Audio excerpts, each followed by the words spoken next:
Hey, good day to you, Dr. Prodigal. It's been a minute. I specifically take time out, often quite a bit of time, to make sure that I take the time out to become closer to the Lord with it. This is a very tender and sensitive time, so I often be careful of what I say and how I say it. So while everyone is back and forth on who's telling the lie and this party and that party, this candidate, that candidate, I'm going to say what I've been saying for decades now. Yeah, a couple of decades. We have two wings on the same bird.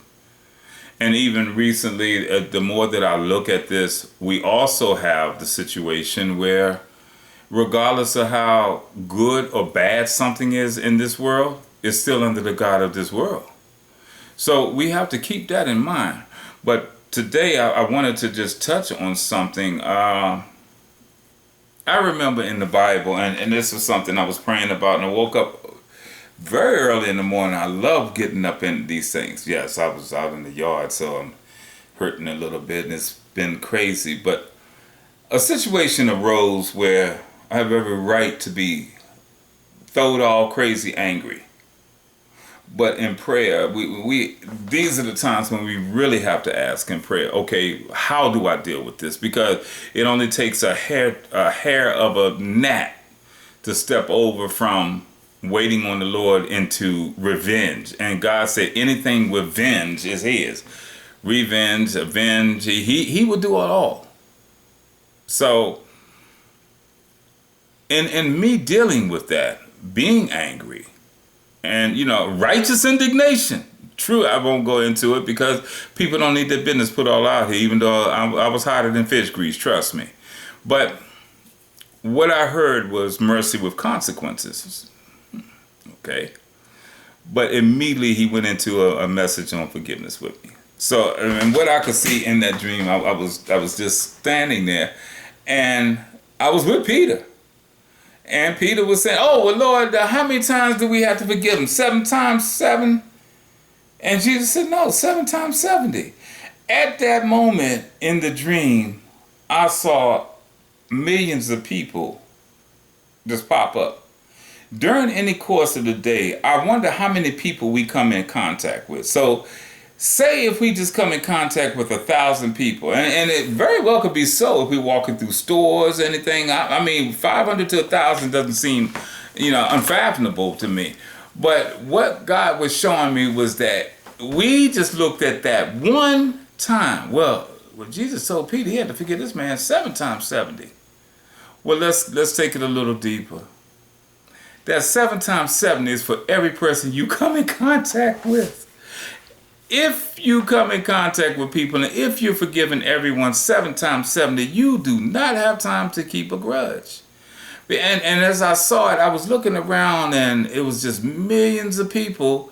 And here I am, I'm bumping into 1,000 people, and each one, God was showing me they have the capacity to offend me.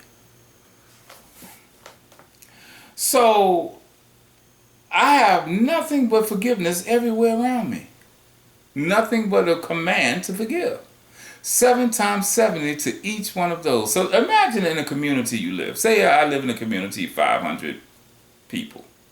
We just say people. We only say household. We say people. Each one of them, 7 times 70. I would like to do the math, but just the thought of it. So that really humbled me. That humbled me to the point of, just like I'm required to, so is everyone else. Now, whether they do or not, then God has something else to deal with that. Because if you don't forgive, neither can God forgive you. Neither will or can he forgive you. So I found that to be just wonderful, but yet stinging. And I had to repent because it's a lot of times I'm not even letting you get to the first 70 times 70. And that's where I began to look and really think. 7 times 70, 490 times. It took on a whole new aspect of understanding to me. So you're talking 490 times. Say you just come into 1,000. My God, how many times do you have to bless?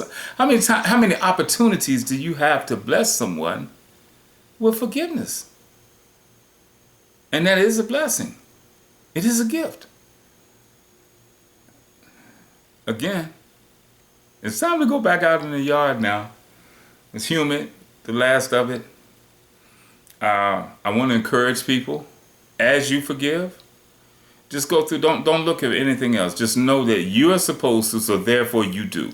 And as you forgive, welcome the peace that comes on you. I can say that, the violation that I received, oh my gosh, it blew up out of, I'm glad to know that my family was okay, that eventually I'm okay. But that would be something that, sadly, I'm hearing many Christians that knew of it. A couple of them, I was just disappointed at the input they were receiving. Would I like to do that if I was in my flesh? Oh, yes. Oh, yes. But I don't operate in that. I don't operate at all in that. So today when you're going around, I want you to think about it. Every time you look at a person, you don't even have to interact with them. Just look at them and just count 490, 490, 490, 490. Wow. We are not to walk in anything but forgiveness. And that parable is not just for the 490 for your brother. That's for everyone in society. He never made a distinction that you can only forgive those who have the same faith background as you. He said, your neighbor and you 497 times 70. So that's telling me that it's everything there, 490. Today, when you walk out, every person you look at 490 opportunities to bless them with forgiveness. This is Dr. Prodigal. This is a wonderful, sensitive time. And just because something's going wrong in your life don't mean that you're not on the path that is right. God bless you.